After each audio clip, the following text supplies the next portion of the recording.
दिया गया है ये हमारे संविधान की मंशा और समतावादी समाज के लक्ष्य के खिलाफ है। ये कैसी विश्व की 5वीं अर्थव्यवस्था है जिसमें आज भी SC/ST पे अत्याचार हो रहा है, महिलाओं के साथ रेप हत्या हो रही है। NCRB का डाटा पढ़ेंगे तो खून के आंसू रोने पड़ेंगे। पिछले लंबे समय से हमारे साथ धोखा हो रहा है, लेकिन अब ये नहीं चलेगा। चंद लोगों की तराजू से देश के संसाधन नहीं बटेंगे। इस देश का बहुजन समाज बर्दाश्त नहीं करेगा। संसाधन का बंटवारा संख्या के आधार पर होगा कि 1 लाख रुपए सालाना बहुजन समाज के अत्यंत गरीब परिवारों को दे। 10 लाख करोड़ रुपए खर्च होंगे कि यहाँ बाहर बाबा साहब अम्बेडकर की मूर्ति लगी हुई थी।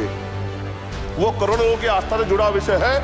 जिस दिन अम्बेडकरवादी गुस्सा हो जाएगा वो फिर इस सरकार को जो 24 में आ गई है वो आने वाले चुनाव में ऐसा सबक सिखाएगा कि दोबारा पलट के नहीं देख पाओगे। बहुत बहुत धन्यवाद आपका। आपने मुझे बजट पे अपनी बात रखने का अवसर प्रदान किया। मैं अपनी बात को शुरू करते हुए बहुजन समाज में जन्मे सभी संतों, गुरुओं और महान पुरुषों को नमन करता हूँ। साथ साथ मैं भारत की महान जनता का भी धन्यवाद करता हूँ कि उन्होंने लोकतंत्र की रक्षा इस बार की है। सभापति महोदय, पिछले 10 सालों में सरकार की नीतियों के कारण गरीब और गरीब हुआ और अमीर हुआ है, यानी गरीबों और अमीरों के बीच फासला बढ़ गया है। सारे देश की संपत्ति को चंद अमीरों के हाथ में दे दिया गया है। ये हमारे संविधान की मंशा और समतावादी समाज के लक्ष्य के खिलाफ है। अतः हमारी नीतियां गरीबों के पक्ष में भी होनी चाहिए। जातिगत जनगणना, SC/ST OBC यानी कि जो बहुजन समाज के लिए आज जीवन मरण का प्रश्न है, इसके बारे में कोई बात बजट में नहीं की गई है। इसके बाद जनसंख्या के अनुपात में बहुजन समाज को सभी क्षेत्रों में हिस्सेदारी मिलनी चाहिए, तभी बाबा साहब अम्बेडकर का जो सपना है समतामूलक समाज का वो पूरा होगा। महोदय, एक ऐसा विकसित भारत है जिसमें आज भी सफाई कर्मचारी को पक्की नौकरी नहीं मिल रही है और उसको गटर में उतरने के लिए मजबूर किया जा रहा है। उनके लिए कोई अलग से बजट नहीं है। बजट बन सकता है अगर सरकार चाहे। SC/ST को जो सब प्लान मिलता था, SPC का जो पैसा मिलता था वो बजट से हटा दिया गया है। साथ साथ देश के स्तर पर आशा, आंगनबाड़ी, भोजन माता, ग्राम सेवक, PRD जवान, होमगार्डों के मानदेय में बढ़ोतरी नहीं हुई है। ऐसा कुछ भी नहीं दिख रहा है कि उनके जीवन में खुशहाली आ जाए। इनका मानदेय बढ़ना चाहिए। विधवा, वृद्धा, विकलांग पेंशन प्रत्येक महीने 500 रुपये से बढ़ाकर 5000 रुपये की जानी चाहिए, क्योंकि महंगाई बढ़ रही है। देश में प्रधानमंत्री जन कल्याण योजना के तहत SC/ST OBC और मुस्लिम को कितने घर दिए गए, इसका कोई आंकड़ा सरकार के पास नहीं है। देश में इसी तरह SC/ST OBC के लिए कितने परिवारों को शौचालय की व्यवस्था कराई गई। आज भी सिद्धार्थनगर जैसे जिले और तमाम जिले जो हैं वहाँ शौचालय की व्यवस्था नहीं है। इस पर ध्यान देना चाहिए। देश भर में SC/ST OBC के जो रिक्त पद पड़े हुए हैं, बैकलॉग भरना चाहिए। सरकार ने कुछ नहीं कहा।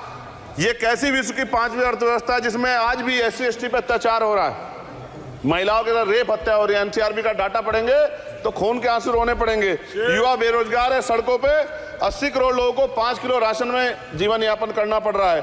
जो बजट SC/ST को मिलता है, मेरे दाएं तरफ जो साथी बैठे उनको बुरा लगेगा, कर्नाटक में 14,732 करोड़ रुपए इन्होंने दूसरी योजना में लगा दिए और मध्य प्रदेश में आपने 95 करोड़ रुपए जो है दूसरे बजट में लगा दिए। हमारा जो मिलता है उसको तो मत छीनो भाई।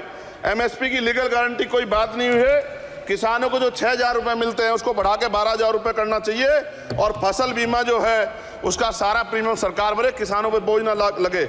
रिजर्वेशन प्रमोशन में लागू नहीं किया गया, पुरानी पेंशन को बहाल नहीं किया गया, इस पर चर्चा नहीं हुई।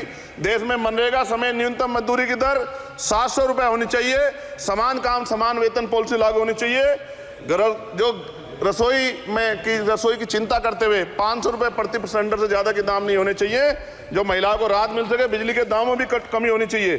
बेरोजगार युवाओं को 5000 रुपये भत्ता मिलना चाहिए, जो बेरोजगार युवा जो है अपनी पढ़ाई या अपना खर्चा उठा सके। मैं अपने क्षेत्र के विषय में महोदय आपसे कहना चाहता हूँ कि पश्चिम यूपी में नगीना में एक एम्स बनना चाहिए, एक IIT बननी चाहिए, एक IIM बनना चाहिए। नगीना लोकसभा में उद्योग धंधे लगने चाहिए। नगीना की कताई मिल जो है उसको पुनः शुरू कराना चाहिए। RRTC जो योजना है सरकार की उसको मेरठ से आगे बढ़ाकर मुजफ्फरनगर, सहारनपुर से नजीबाबाद, नगीना होते हुए उसको नगीना तक ले जाना चाहिए। साथ साथ नजीबाबाद से मुंबई के लिए एक ट्रेन चलनी चाहिए और नगीना, श्योरा, किरतपुर में रेलवे के ओवरब्रिज बनने चाहिए। सभापति महोदय, सामाजिक न्याय मंत्रालय को 13,000 करोड़ रुपए दिए गए और जनजाति कार्य मंत्रालय को 13,000 करोड़ रुपए दिए, कुल 26,000 करोड़ रुपए, जो कुल बजट का जो कुल 48.20 लाख का लगभग 0.54% है, जबकि हमारी संख्या 25% से ज्यादा SC/ST की और बहुजन समाज की मिलाओगे तो 85% से ज्यादा है। और हमारे विकास के लिए सरकार 1% पैसा खर्च कर रही है, जो मिलना हमें चाहिए, जबकि मिलना में 25% चाहिए। ये ऊंट के मुंह में जीरा के समान है, कहावत हमने बहुत दिन सुनी थी। पिछले लंबे समय से हमारे साथ धोखा हो रहा है, लेकिन अब ये नहीं चलेगा। चंद लोगों की तराजू से देश के संसाधन नहीं बटेंगे। इस देश का बहुजन समाज बर्दाश्त नहीं करेगा। संसाधन का बंटवारा संख्या के आधार पे होगा। माननीय काशीराम साहब नारा लगाए थे, ना तो वोट हमारा राज तुम्हारा चलेगा, और आज हम कह रहे हैं ना ही वोट हमारा और नोट तुम्हारा चलेगा। इस बात का भी ध्यान जो है सरकारों को देना पड़ेगा। आपके माध्यम से सरकार से मेरी एक मांग है, सरकार इस योजना का लाभ भी अपने आप ले ले, सरह भी ले ले कि 1 लाख रुपए सालाना बहुजन समाज के अत्यंत गरीब परिवारों को दे। 10 लाख करोड़ रुपए खर्च होंगे, लेकिन इस 1 लाख रुपए की योजना से एक झटके से एक परिवार गरीबी की रेखा से ऊपर आएगा और इनके बच्चों को कुपोषण खत्म होगा, अच्छी शिक्षा मिलेगी, महिलाओं को सम्मानजनक जीवन मिलेगा, और इससे वास्तव में सबका साथ सबका विकास का नारा सार्थक होगा। अगर प्रश्न ये होगा कहां से आएगा, तो उसका जवाब ये है कि जब अमीरों का 16 लाख करोड़ रुपए माफ हो सकता है, कॉर्पोरेट टैक्स का घटाकर लाखों करोड़ रुपए का चूना सरकारी खजाने को लगाया जा सकता है, पेट्रोल डीजल के दाम 10 गुना एक्साइज ड्यूटी बढ़ाई जा सकती है, तो गरीबों को सरकार पैसा क्यों नहीं दे सकती। महोदय, समय आ गया है, अब निजी क्षेत्रों में आरक्षण की व्यवस्था होनी चाहिए। SC/ST OBC को निजी क्षेत्रों में आरक्षण मिलना चाहिए। और मेरी आपसे ये भी मांग है, क्योंकि अब समय की मांग है और देश तेजी से आगे बढ़ रहा है, तो मैं कहूँगा कि सरकार का जो सबका साथ सबका विकास का नारा लगभग वो असत्य महसूस होता है, क्योंकि अल्पसंख्यकों में मुसलमानों, जैनों, सिखों, बुद्धिस्टों के लिए कुछ दिख नहीं रहा, उनकी कल्याण कोई योजना नहीं है। मदरसों को जो बजट मिलता था वो कम कर दिया गया है। आर्थिक तंगी से लोग मर रहे हैं। इंटर्नशिप की बात हुई है, परमानेंट रोजगार नहीं है। और दिल्ली में क्या हुआ बच्चों के साथ कल, उनकी सुरक्षा की जिम्मेदारी क्या है? वो आए तो बनने थे IAS IPS और बन क्या गए, लाशें बन के गए। यहाँ से कोई ध्यान नहीं दे रहा है, किसी की नजर नहीं है। साथ साथ मैं आपसे ये भी आग्रह करूंगा कि हम ग्रामीण क्षेत्रों से आए लोग देश से बड़ा प्रेम करते हैं और हम ये महसूस करते हैं कि सरकारें हमें सुनेंगी, सरकारें हमारे बारे में सोचेंगी। लेकिन ऐसा महसूस हो जाता है आज़ादी के 75 साल बाद, और जिसको अमृत काल कहा जा रहा है, आज भी SC/ST OBC के लोगों पर अत्याचार हो रहा है। अभी 2 दिन पहले गोली से उड़ा दिया गया गाजियाबाद में, और राजस्थान में गर्दन काट दी गई। ये घटनाएं देख कर डर लगता है, घर से निकलते हुए भी कि आने घर वापस लौटेंगे नहीं लौटेंगे।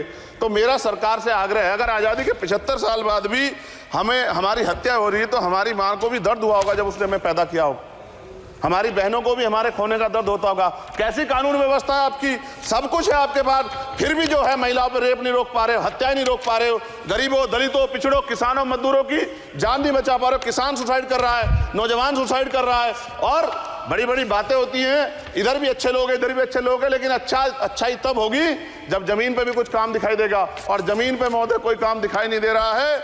जब कोई योजना की बात आती है तो सरकार हमसे मुंह मोड़ लेती है। आप बताइए, एजुकेशन का बजट कम कर दिया, हेल्थ का बजट कम कर दिया। मैं अपने क्षेत्र में गया तो आप विश्वास कीजिए, डॉक्टर नहीं है, स्कूल में मास्टर नहीं है, और कोई भर्ती ऐसी नहीं जिसका पेपर लीक नहीं होता है। तो देश किस तरफ जा रहा है और इसमें नौजवानों का भविष्य क्या है, इसके बारे में हमें चिंता करनी चाहिए। और अंत में अपनी बात को खत्म करते हुए मेरा आपसे आग्रह और आपके माध्यम सरकार से आग्रह है कि यहाँ बाहर बाबा साहब अम्बेडकर की मूर्ति लगी हुई थी एक, वो करोड़ों लोगों की आस्था से जुड़ा विषय है, और आप विश्वास करो इतना गुस्सा है उसको लेके।